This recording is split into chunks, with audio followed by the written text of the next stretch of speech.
قبرستان، یہ اسپین کے گدے اور ساگون کی مسہری اور یہ صوفہ سیٹ، تیری قبر میں اس میں سے کچھ نہیں جانے والا۔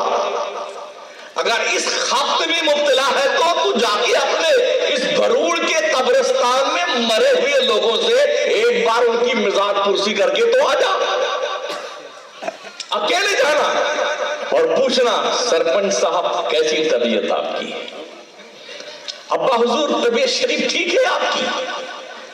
دنیا میں آپ کو اندھیرے میں نیند نہیں آتی تھی، آپ کی قبر میں ایک بھی چراغ ہم نے نہیں جلایا، خیریت تو ہے آپ کی؟ اس بینچ کے گدوں پہ تمہیں نیند نہیں آتی تھی، قبر کی ننگی پیٹھ پر کیسا لگ رہا ہے آپ کو؟ بغیر اے سی چلائے رات کو سوتے نہیں تھے، قبر میں ہم نے کوئی ہاتھ کا پنکھا بھی نہیں رکھا، کیا نیند آتی ہے؟ کیا اب بھی آپ خیریت سے ہیں ابا حضور اپنی قبر میں؟ یہ خوبصورت چہرہ، یہ شاندار باڈی، یہ ہرنی جیسی آنکھیں، یہ سراہی دار گردن، یہ کشمیر کے سیب جیسا گال، یہ ہاتھوں کی پہلوانی والے مسلس، اللہ کی قسم یہ کیڑے مکوڑے کھا جاتے ہیں، پوری باڈی ڈی کمپوز ہو جاتی، ہڈیاں تک گل جاتی ہیں۔ کس خبط میں مبتلا ہے آپ؟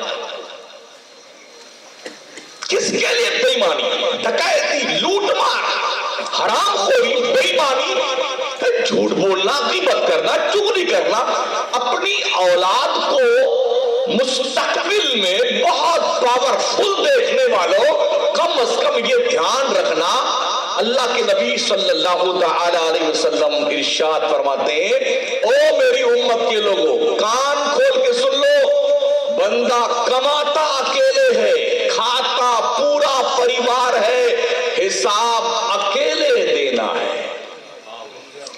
اس لیے یہ سوچ کر کمائی کرنا تو کیسی کمائی کر رہا ہے، حلال حرام کی تمیز کر لیا کر، کیا تیری اولاد تیری قبر میں جائے؟ کیوں نماز نہیں پڑھتا ہے؟ تیرے مرنے کے بعد کیا تیری اولادیں تیری بخشش کی دعائیں کرتی ہیں؟ پھر کس لیے جھوٹ بولتے ہو؟ کس لیے بے ایمانی کرتے ہو؟ کس لیے آوارہ گردی کے شکار ہو؟ کس لیے لوگوں کے مال ہڑپتے ہو؟ لوگوں کو دھوکہ دیتے ہو؟ ایک مسلم فرد کی ذمہ داری ہے گناہوں سے بالکل پاک صاف ہو۔ تنہائی میں اپنے آپ سے پوچھو، کیا آپ گناہوں سے پاک ہیں؟ اپنے آپ سے پوچھو نا یار، یوں تو سید بھی ہو، مرزا بھی ہو، افغان بھی ہو، تم سبھی کچھ ہو، بتاؤ کیا مسلمان بھی ہو؟ مسجد تو بنا لی شب بھر میں ایمان کی حرارت والوں نے، من اپنا پرانا پاپی تھا، برسوں میں نمازی بن نہ سکا، اذان دے گئی حضرت بلال کی ہستی، نماز پڑھ گئے دنیا میں کربلا والے۔ دین سیکھتا بھی نہیں ہمارا مسلمان، ہاں، نہ تو اپنے امام کے پاس بیٹھے گا دین سیکھنے کے لیے، نہ عالم کے پاس بیٹھے گا۔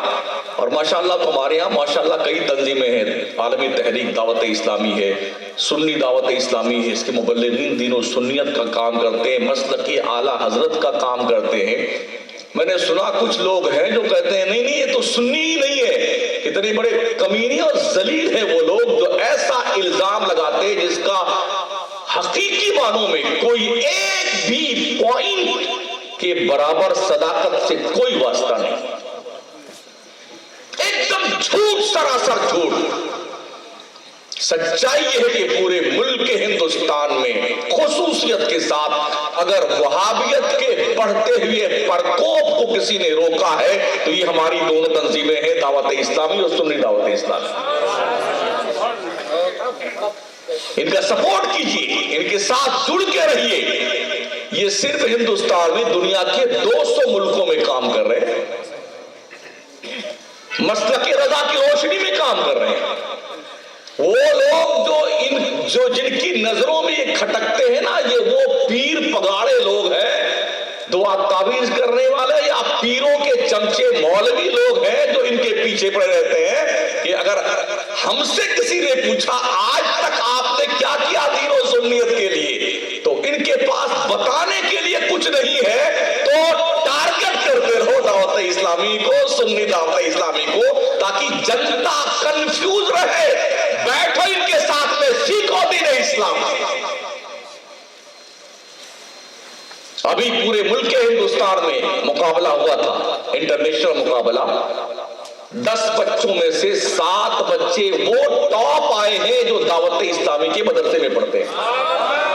कहां बैठे हैं आप? सफर मुजफ्फर का मौका महीना आता है ना, पूरा महीना मदनी चैनल पर रजा रजा रजा रजा रजा रजा रजा रजा ये गुणगान 24 घंटा होता रहता है। फिर भी तुम कहते हो ये मसलकी आला हज़रत के मुबल्लिग नहीं है? कितने बड़े बदमाश लोग हो तुम लोग।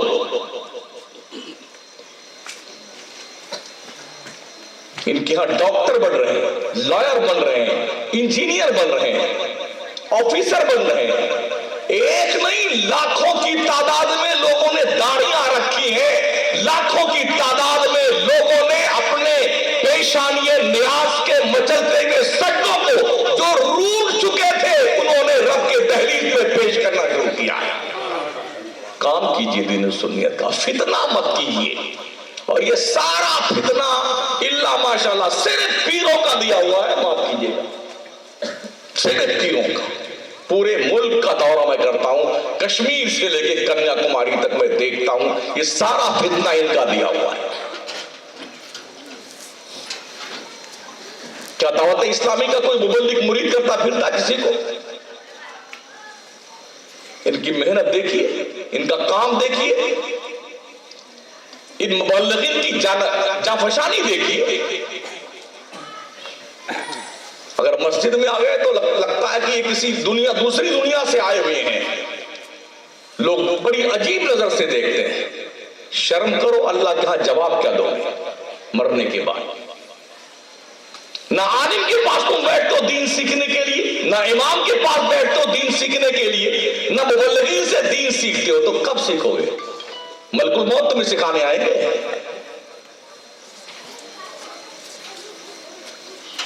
अगर मैं पूछ लूं इस मजमे में नमाज की शर्तें कितनी हैं, मैं समझता हूं शायद इक्का दुक्का छोड़ दीजिए, चुपचाप ऐसे आंखें झुकाए बैठे रहेंगे लोग। हम भी एक बड़ी मस्जिद के इमाम हैं, 70 साल हो गया, डोगरा बुड्ढा, नमाज पढ़ना नहीं आता। कैसे नमाज पढ़ते हैं जानते हो? ऐसे मुझे देखिए, नियत बांधेगा तो ऐसे तिरछे देखेगा, ये कैसे सजदा कर रहा, कैसे रुकू कर रहा। शर्म आती दीन सीखने में? आज की ये शर्म खत्म कर दो। इस्लाम के पैगंबर ने फरमाया उतलुबुल इल्मा मिनल महदी इलल लहद, माँ की गोद से कब्र में पहुंचने तक दीन सीखा करो। दीन इल्म सीखो। दीन सीखने के लिए कोई उम्र तक जो मामला तय नहीं है, मरते मरते दीन सीखा करो ताकि तुम्हारा दीन ठीक हो जाए। समझ रहे हो? हमारी हालत ये है, जिस शहर में जाइए ना, लोग देखते हैं कि सबसे बढ़िया मुर्गा कहां बनता है। हाँ, चिकन क्रिस्पी और चिकन बर्रा, मटन बर्रा, खाने इतना खाया तोंदले पड़ गई बेटे की।